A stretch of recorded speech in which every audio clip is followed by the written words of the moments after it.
নমস্কার বন্ধুরা, Bengali food cooking চ্যানেলে আপনাদের স্বাগতম। আমি আজকে বানাবো এঁচোড় রেসিপি। অনেকে এটাকে এঁচোড় বলে বা কাঁঠাল বলে, যেহেতু আমরা কাঁঠাল বলে থাকি তাই আমি আজকে কাঁঠালের রেসিপি বানাবো। তো এই কাঁঠালের রেসিপি আমি কীভাবে বানাবো সেটাই আমি আপনাদের সাথে শেয়ার করবো। দেখো এখানে কাঁচা কাঁঠাল আমি আগে থেকেই সেদ্ধ করে রেখেছি। এখানে টুকরো টুকরো করে আলু আমি কেটে সেদ্ধ করে রেখেছি।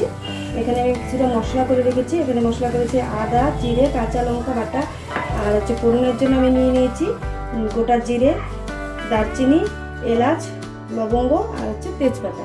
তো বন্ধুরা, এই কাঁচা কাঁঠালের রেসিপি আমি কীভাবে বানাবো সেটাই আমি তোমাদের সাথে শেয়ার করব। আর বন্ধুরা, ভিডিওটি শুরু থেকে শেষ পর্যন্ত দেখার অনুরোধ রইল। ভালো লাগলে অবশ্যই একটা সাবস্ক্রাইব করো।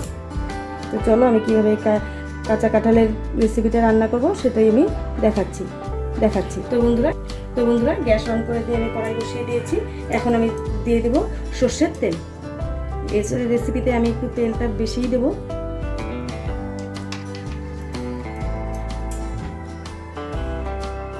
তো বন্ধুরা, তেল গরম হয়ে গেছে। এখন আমি দিয়ে দেবো ফোড়ন আমি যা রেখেছিলাম সবগুলোই আমি দিয়ে দিচ্ছি একবারেই। ফোড়নটাকে আমি একটু ভালো করে ভেজে নেব।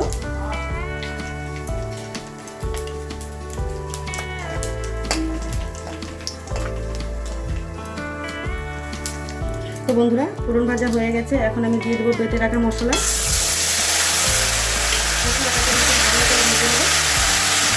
মশলাতে কাঁচা গন্ধটা থেকে সেই গন্ধটা থেকে দিয়ে দিচ্ছি হলুদ গুঁড়ো। এখানে আমি 1 চামচ হলুদ গুঁড়ো ব্যবহার করলাম, আর দিয়ে দিচ্ছি স্বাদ মতো লবণ। এখানে আমি 2 চামচ লবণ ব্যবহার করলাম। এবং মশলাটাকে একটু ভালো করে ভেজে নেব।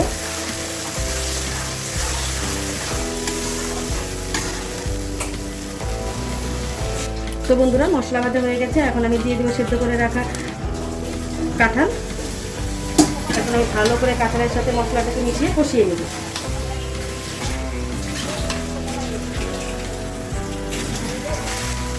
তো দেখুন বন্ধুরা, এঁচোড় কষানো হয়ে গেছে। এখন আমি দিয়ে দেবো জল, সামান্য পরিমাণ জল দেবো। আমি বেশি ঝোল করবো না, একটু শুকনো করবো।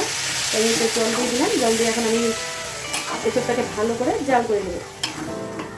তো বন্ধুরা, এই এঁচোড়ের রেসিপিটি কেমন লাগলো অবশ্যই একটু কমেন্ট করে জানাবেন।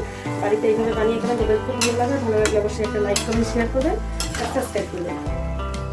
আমি একটু ভালো করে জাল করে নেব। তো দেখুন বন্ধুরা, ঝোল জাল হয়ে গেছে। এখন আমি নামানোর আগে দিয়ে দিচ্ছি ঘি। এই ঘিটা কিন্তু হাতে বানানো। অবশ্যই বন্ধুরা, এই রেসিপিটিও আমি শেয়ার করবো, অবশ্যই ডেসক্রিপশনে লিঙ্ক করে দেখে নেবেন। এখন আমি এই ঘিটাকে ভালো করে এঁচোড়ের সাথে মিশিয়ে নিয়ে আমি একটা পাত্রে নামিয়ে নেব। তো বন্ধুরা, অবশ্যই এইভাবে কিন্তু এঁচোড় রান্না করে খাবেন, যেটা খুব ভালো লাগবে।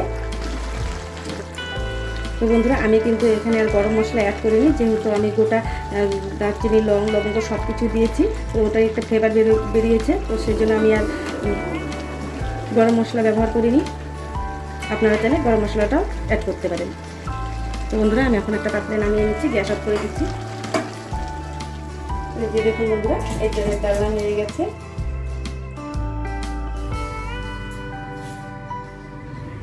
Thank you for watching this video.